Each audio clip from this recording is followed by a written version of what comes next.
The Kraft Foods Company presents Willard Waterman as the Great Gildersleeve.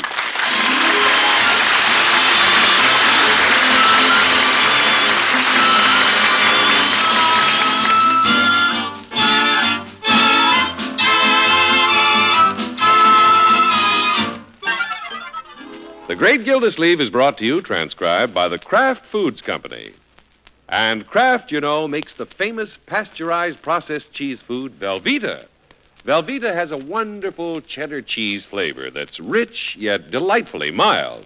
It's delicious, and it's the finest quality cheese food you can buy because it's made by Kraft, the name that for years has meant only the finest in cheese and cheese foods. Get a package or loaf of Velveeta tomorrow and enjoy the cheese food of top quality. Velveeta, made only by Kraft.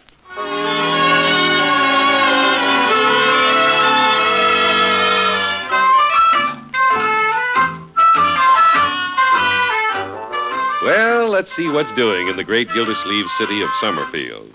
Along about this time every morning, the bulky figure of the water commissioner emerges from City Hall and ambles along the tree-lined walk that takes him to Peavy's pharmacy. You're right, George. Peavy has a lot of rabbits in his window. Well, Easter's next Sunday. Rabbits look better in the winter than hot water bottles. Hello, Peavy. Well, hello, Mr. Gildersleeve. What can I do for you this morning? Peavy, that's quite a display of chocolate rabbits you have in the window. I think so.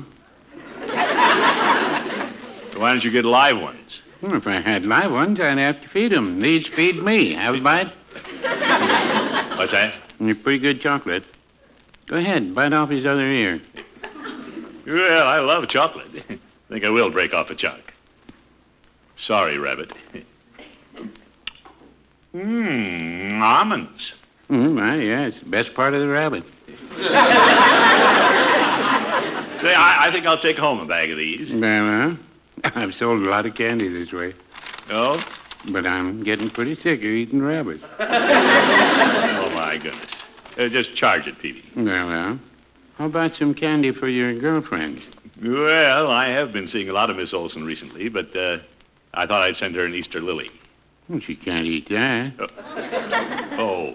I strongly recommend the king-size chocolate rabbit. You might say, take a bunny to your honey. Nuh-uh. I'm going to take candy. I'll take something elegant like chocolate-covered cherries. Well.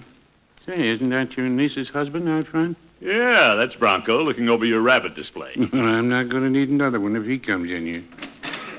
Hello, Mr. Peavy. Well, hello, Bronco. Bronco, how are you, my boy? Hello, Mr. Gildersleeve. Yeah, I'll take a package of gum here, Mr. Peavy. Well. How are things going at the plant? Oh, just great. Peavy, I guess you heard Bronco's boss is sending him to Paris as branch manager. Yeah. Yeah, my boss is a great guy. Yeah, I'd like to do something real nice for him. Care to take him a chocolate rabbit? Oh, Mr. Peavy, you're kidding. Bronco, have you ever entertained your boss? Oh, I couldn't entertain Mr. Hammond. He's a big shot. He lives out at the country club. What could I do to entertain him? Well, you might invite him out to the house to meet the little family. Those fellows enjoy a little home cooking, don't they, Peavy? I do. I'd put Mrs. Peavy up against the country club any time. Well, no, I don't know. I don't think I should invite him over. He might think it's a little dull. No, Bronco, you are making a mistake. You could have an interesting little dinner party. You can invite me. Well... And I can invite Miss Olson. Her accent would give the party kind of a classy flavor. And I could bring Mrs. Peavy. What's that? She used to play the musical song. Oh, my goodness. Peavy, I'm serious. Well, Mrs. Peavy used to be serious about the musical song. She nearly got a tryout with Major Bowes. Yes. Now, I don't think Marge could handle such a big dinner party. Well, I was only joshing, Bronco. Mrs. Peavy's out of town anyway. Well, Marjorie could get Bertie to help her. Yeah, I'd be glad to come. Yeah, I've entertained the mayor. Well, I would like to know the boss socially. You just invite him and leave everything to me. Well, this is very nice of you, Mr. Gildersleeve. Oh, should Marjorie call Miss Olson? No, I'll take care of that. Yes, sir, Mr. Hammond will enjoy an evening like that, won't he, Peavy? If Miss Olson's there, he'll enjoy the evening all right. Well, that's why I'm inviting her. I'm doing a favor for Bronco. And it might turn out to be a favor to Mr. Hammond. Peavy.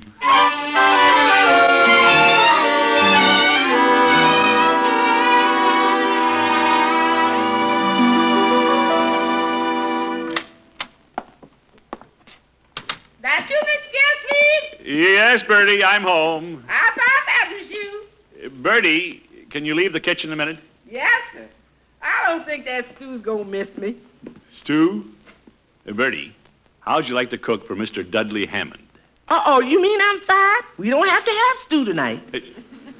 No, you're not fired. We could never get along without you. I know that, but somebody might think they can. No, indeed. What I have in mind is you might like to help Marjorie with her dinner party. Oh, I'd like that. But Miss Marjorie was over here and she didn't say anything about a dinner party. Well, it was my idea. Oh, yes, sir. Yeah, I suggested it to Bronco. Sort of promote him with his boss. Yes, sir. With Bertie in the kitchen, Mr. Bronco's practically promoted. That's the spirit. Bertie's modest. That's one thing I can say for me. I'm modest. Yeah. But when Mr. Dudley Hammond tastes Bertie's cooking, his eyes is going to light up like a pinball machine. Oh, I know we can count on you. Unky? Oh, hello, Marjorie. Unky, Bronco just phoned and he has the most marvelous idea. We're having a dinner party for Mr. Hammond. Now, wait a minute. That's my idea. Oh? Well, anyway, it's a wonderful idea. Hi, everybody. Hello, Leroy. What's a wonderful idea? Oh, one of mine. Mr. Gilsleeve wants me to do the cooking. Oh, would you, Bertie? What's cooking? Just imagine, Unky. He accepted our invitation. You bet. Who accepted what invitation? Leroy, this doesn't concern you. If it has anything to do with eating, it concerns me. Oh. You can go to a movie and have dinner at Mr. Peavy's drugstore. Well, I'll go to a movie, but I won't have dinner at Mr. Peavy's. I'm so full of chocolate rabbits now I could hop. Well, I'll treat you to dinner out someplace. Swell. Why are you paying to get rid of me? I'm giving a dinner party for Bronco's boss at Marjorie's house, and Bertie's going to cook it. Get him. He says he's giving it.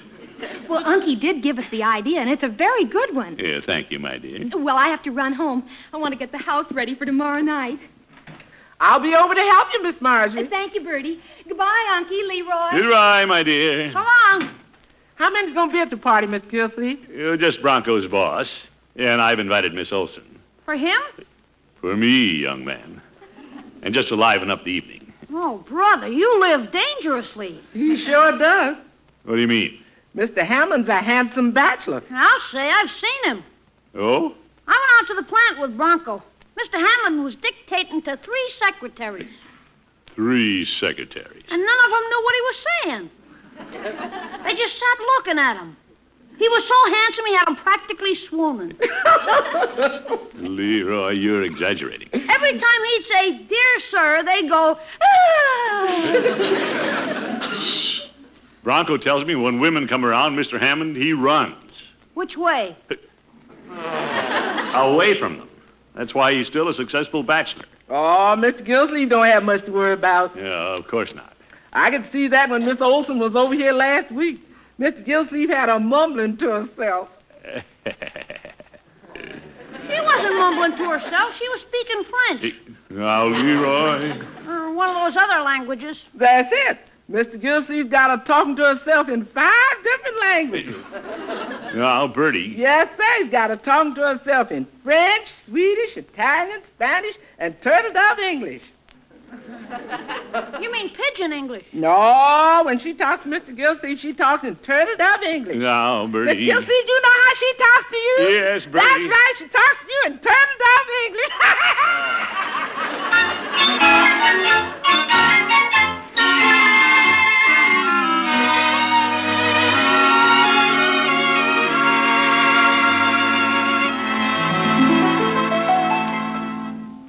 Marjorie, your table looks very pretty.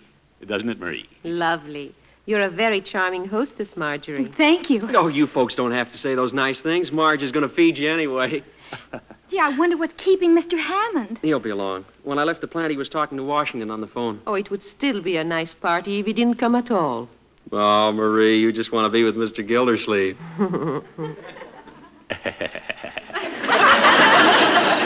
Now, Marie, we mustn't make Mr. Hammond feel like a fifth wheel. I'm so glad Unky and Marie are here. We wouldn't know how to entertain him, would we, Bronco? No, it's not easy to do. Mr. Hammond's strictly business.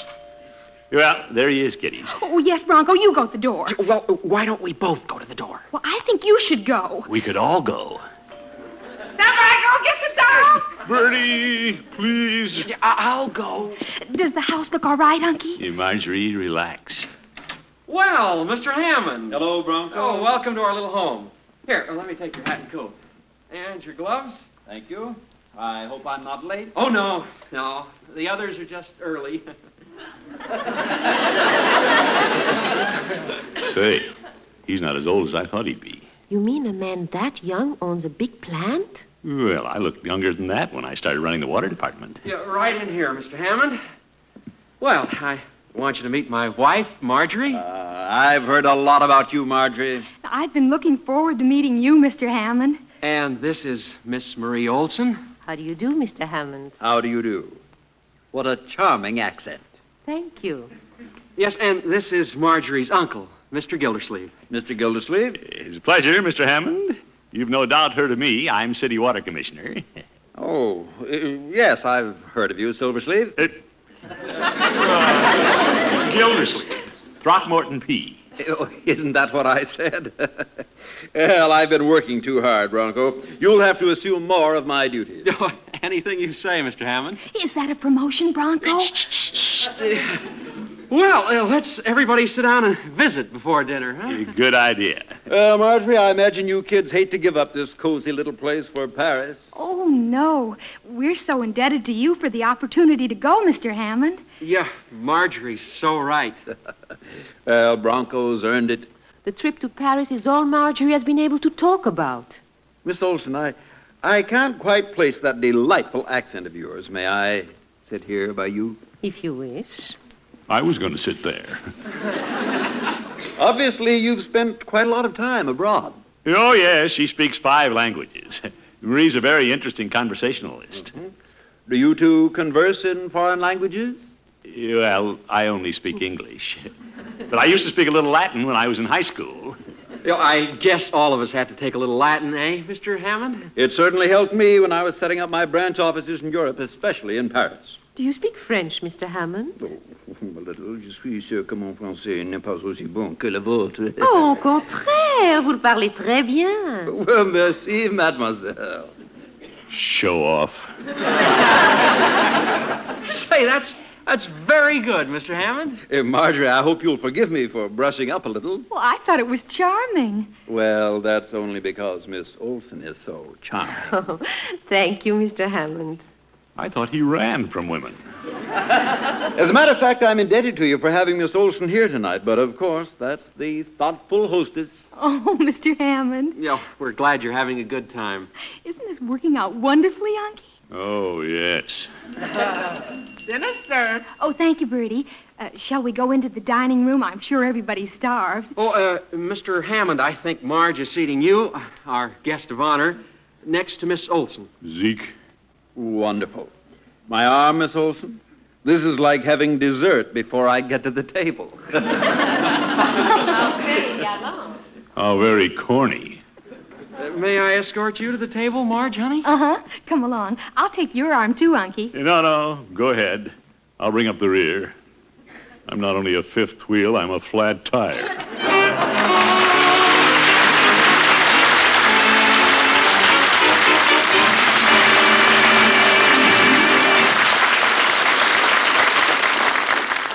The great Gildersleeve will be back in just a minute. Tonight, I want to tell you about a dandy sandwich that can do double duty. It's glamorous enough to be a perfect snack for guests, and it's a fine family main dish, delicious and nourishing, because you make it with Kraft's famous pasteurized processed cheese food, Velveeta. The 2 ounces of Velveeta you put into this sandwich give you more of milk's vital food values than an 8-ounce glass of milk. More protein, calcium, phosphorus, as much riboflavin, and more vitamin A. We call this sandwich Tomato Shrimp Delight, and here's all you do to make it. First, toast some slices of whole wheat bread and spread them with Kraft mayonnaise. Top each piece of toast with a slice of tomato, and on the tomato, Arrange several cooked shrimp. Then put a generous slice of Velveeta over the shrimp and slide the sandwiches into a 350-degree oven just long enough for the Velveeta to melt. What a wonderful combination of flavors that is. The fresh garden flavor of the tomato, the tang of the shrimp, and the fine, rich yet mild cheddar cheese flavor of Velveeta. Delicious, and a perfect main dish for Lent. Make some soon. Tomorrow, take home a 2-pound loaf of smooth, melting Velveeta for all kinds of good, hot main dishes and for hearty cold sandwiches and snacks, too. Just be sure you get genuine Velveeta. It's the finest quality cheese food you can buy, and it's made only by Kraft.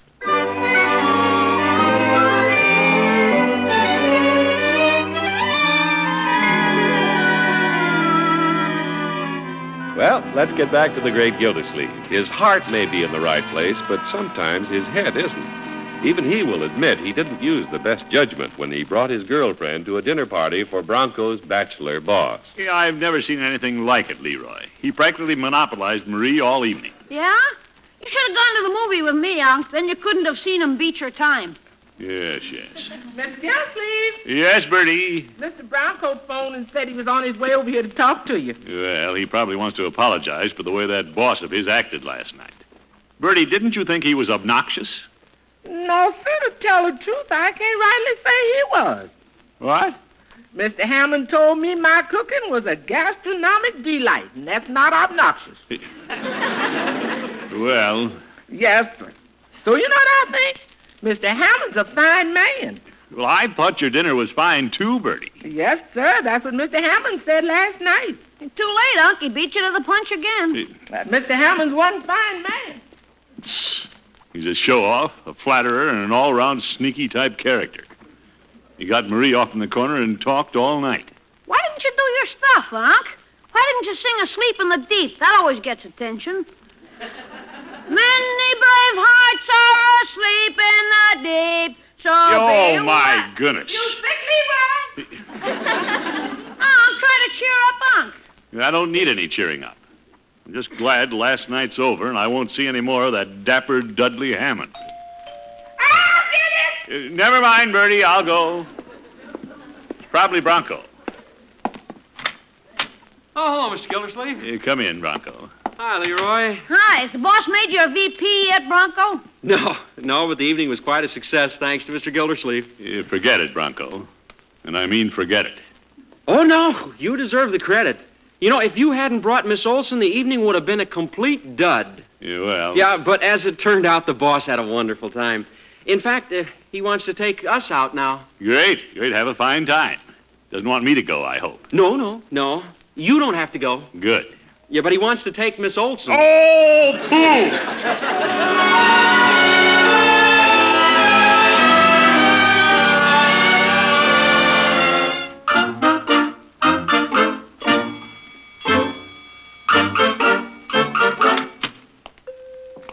Hello, Peavy. Hello, Mr. Gildersleeve. How did your dinner party for Bronco's boss go? Don't call it my dinner party. How's that?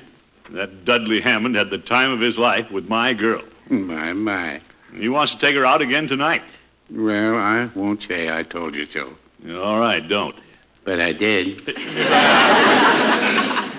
I can't do a thing about it, Peavy. No, you've already done it. What I mean is, I can't jeopardize Bronco's job at the plant by punching his boss in the nose. Oh, my, no. And you don't want to jeopardize your nose either. Peavy, I could lick him with one hand tied. Well, it'd have to be his hand. I've seen Mr. Hammond, and he didn't get his shoulders at a tailor shop. Yeah, wait a minute. Why don't I call Marie and just suggest she not go out with Hammond? If the refusal came from Marie, he couldn't blame Bronco. Mr. Gildersleeve, if you worked as hard in the water business as you do keeping up with your girls, you'd soon own Niagara Falls. Just let me have the phone, Peavy. Very well. I'll cut off his water. Sure, Marie hasn't given him a second thought anyway. Hello? Marie? Oh, yes, Dudley. Dudley! Now, see here. This is Throckmorton. Oh, I'm sorry, Throckmorton. I was expecting another call from Dudley. Mr. Hammond. Another one? He was going to call back and tell me what time he'd pick me up tonight. Well, I thought I'd take you out to dinner myself. Wonderful. Any other night? Oop. One more night out with Hammond, and I won't have a chance. Marie, I don't like this. I didn't know it bothered you, Throckmorton. I thought we were doing this for Bronco. Well, that was last night. Mhm. Well, if that's the way you feel, I imagine this will be my last date with Dudley. Well, I don't want to be possessive, but do you think you should even go out with him tonight? Oh, Throckmorton, it's going to be a harmless little evening at the Hickory House. Hickory House, huh? You trust me, don't you, Throckmorton? Well... You know how I feel about you, don't you, Throckmorton? I guess I do. You didn't tell the young lady goodbye. I didn't have to. The way she's talking, it's hello again. You don't care. Peavy, I just got an idea. Mrs. Peavy's out of town. Why don't you go with me to the Hickory House for dinner? Well, it's nice of you to invite me. I haven't been out with anybody but Mrs. Peavy for 35 years. Yeah, no kidding. I want somebody to come with me so it won't look obvious when I take the booth right next to them. You're going to sit right next to them? You bet. This is Hammond's last stand, and I'm going to be sitting there like Sitting Bull.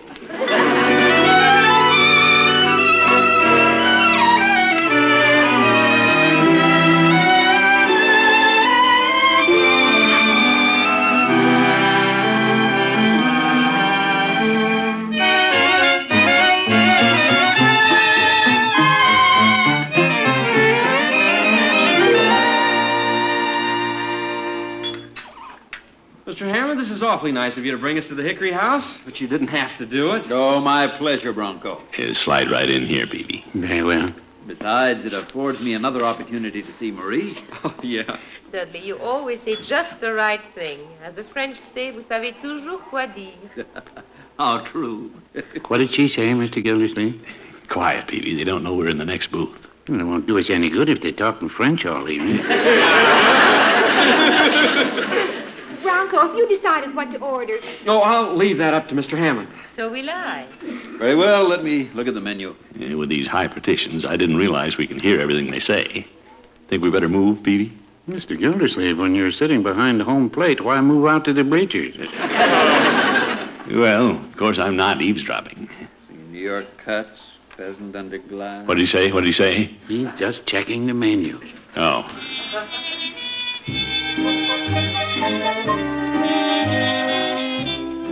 Well, there's the music, Marge. Why don't we dance while Mr. Hammond's ordering dinner? Well, shall we? Yes, of course, go right ahead. Marie and I will sit this one out. Yeah, excuse us, please. We won't be Oh, long. don't hurry. I enjoy talking to Dudley. Maybe you shouldn't hear this, Mr. Gildersleeve. Eat your shrimp cocktail, Peavy. It cost me $1. You didn't care about dancing, did you, Marie? No, I really want to talk to you. I know it's early in our acquaintance, but perhaps we should be candid about things. Oh, boy. Here it comes. She's going to tell him he doesn't have a chance. I don't understand, Marie. Good shrimp cocktail.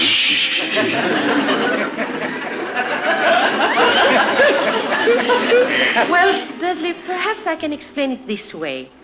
Our meeting has been like a Cinderella story. Cinderella? I, the little immigrant girl, meet a big business tycoon. Oh, no, please listen. When did they bring the steak? Confound it, Peavy. After I met you last night, I could hardly sleep. And after you called today, I could hardly eat. I said to myself, Marie, what's happening to you? She's sure telling him. What's going on here? Oh, now, Marie, I couldn't have hit you that hard. What about that fellow Gildersleeve? You get honorable mention. Throckmorton is very nice, but when a woman seriously considers a man, she looks for many things. She said you were very nice. I heard it. You are an unusually successful young man, Dudley. Am I being too candid? Oh, no. No, indeed. I should know these things. You know, I feel I can talk to you because I could see last night that your interest in me was more than casual. Peavy, she's practically proposing to him. Well, maybe you'll be the best man. What are you thinking, Dudley? Well, Marie, I hardly know what to say except that, well, you're quite a woman. You mean it? I've never seen one like you. In fact, you have opened my eyes, and when I see an opportunity, I am a man of action. What's this? I'm sure you are. Excuse me while I make a phone call. Right, George, you're going to call a justice of the peace. Could be. Hey, come along, Peavy. Let's duck out back and catch him at the phone booth. I'm right behind you. I'm going to stay there. Well, he isn't going to treat me like this. We'll have a showdown. There he is. Hammond, just a minute.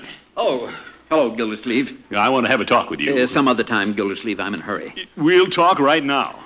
It's about Marie. That's why I want to get out of here. What? That woman is trying to marry me. You mean you're really running? If you'll get out of my way, look. Will you go back and tell her I had an emergency call from the plant? Well. Take my place at the table. Eat my dinner. I'll pay the check. I'm with Mr. Gildersleeve. Very good. Fine. I'll pay yours, too. Go ahead, Gildersleeve. She is all yours. Look at him go. Yeah, Marie has talked that way to me, but I didn't get scared. He did. Well, he just doesn't understand women, or he wouldn't be running away. Well, no, I wouldn't say that.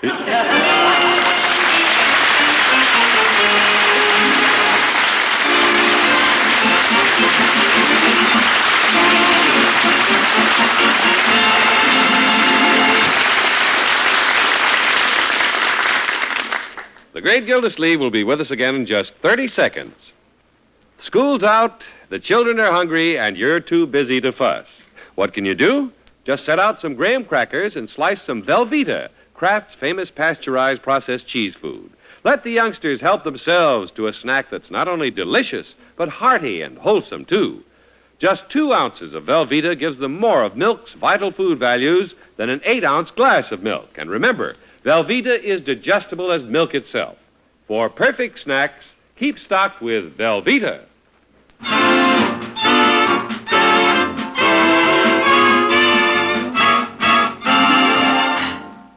Mr. Gildersleeve? Yes, Bronco? I think I should tell you it wasn't Miss Olson's idea to play up to the boss. Oh? No. I suggested she start talking about marriage. I knew he'd run. Well, thanks for doing me the favor. Frankly, I didn't care for your boss. I'm glad I won't be seeing any more of him. Oh, you don't like Mr. Hammond? Well, excuse me, Bronco. Hello? Mr. Gildersleeve, this is Mr. Peavy. Oh, hello, Peavy. Mrs. Peavy wants to thank you for entertaining me while she was out of town. Oh, not at all. Marie and I were glad you didn't rush home. Well, Mrs. Peavy would like to have you two for dinner. Oh, Marie and me? Well, she didn't pay for my dinner. We want you and Mr. Hammond. Oh, Good night, folks.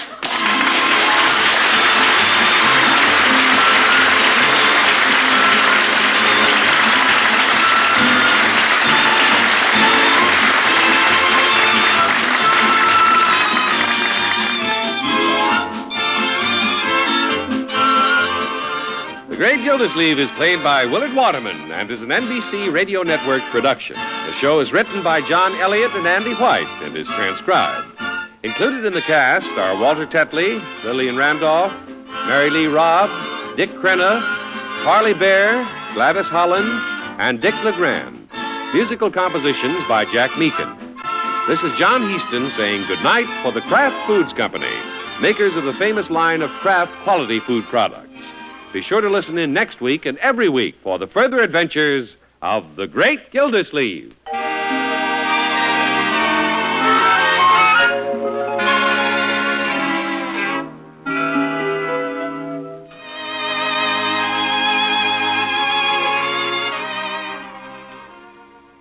What goes into your favorite sandwich? Maybe it's roast beef or savory baked ham. Whatever your favorite, the perfect meat sandwich needs the perfect mustard. Kraft prepared mustard. For when you add a little mustard, you add a lot of tang. You can take your choice of 2 kinds of Kraft mustard. Mild Kraft mustard is smooth and delicately spiced. Or if you like your mustard with extra pep, try Kraft mustard with snappy horseradish added. Keep them both on hand and keep everyone in the family happy. Next time, get Kraft prepared mustard.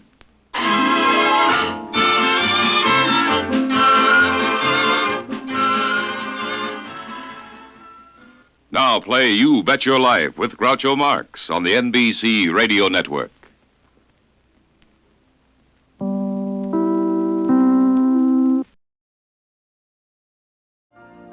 You've been listening to the OTR Gold Network. Find more classic radio at otrgold.com.